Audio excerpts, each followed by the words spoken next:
बिस्मिल्लाहिर्रहमानिर्रहीम। अस्सलाम वालेकुम नाज़रीन, नई न्यूज़ अपडेट में खुश आमदीद ख़वातीन व हज़रात। और यहाँ पर आपको बताएंगे ताज़ा तरीन अपडेट से। सबसे पहले आपको आगाह करते चलें कि कराची शहर से आई है बहुत ही अहम खबर, जहाँ पर पुलिस ने नया इक़दाम ले लिया। आपको बताएं कि शहर में चोरी डकैती की वारदातों में मुलव्विस मुल्ज़िमान को गिरफ्तार कर लिया गया। मुल्ज़िमान से यहाँ पर लाखों रुपए नकदी, जबकि जेवरात और इसी के साथ साथ मोटरसाइकिल्स और गाड़ियाँ भी बरामद कर ली गई। आपको बताएं कि मुल्ज़िमान के कब्जे से असलहा, मोटरसाइकिलें और मज़ीद मंशियात भी बरामद हुई हैं। और यहाँ पर कराची पुलिस का ये कहना है कि आइंदा आने वाले दिनों में कराची भर में सख्त कार्रवाई की जाएगी चोरों के खिलाफ, जहाँ पर इनको पकड़कर बेनकाब भी किया जाएगा और इनके खिलाफ भरपूर कार्रवाई भी की जाएगी।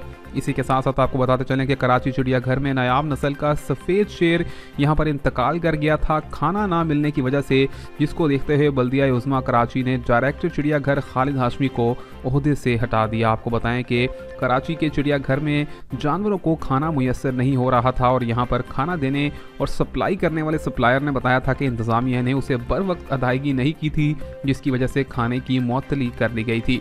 इसी के साथ साथ आपको बताएं कि कराची शहर के अंदर मजीद जुराइम के अंदर भी इजाफा देखा जा रहा है। और ख़वातीन व हज़रात, आपको बताएं कि एक रोज़ गुजरने के बाद भी पेट्रोल का सिलसिला मुकम्मल तौर पर मुतासिर, शहरी परेशान, तलबा व तलबात की स्कूलों से छुट्टियां और दफातर भी बंद।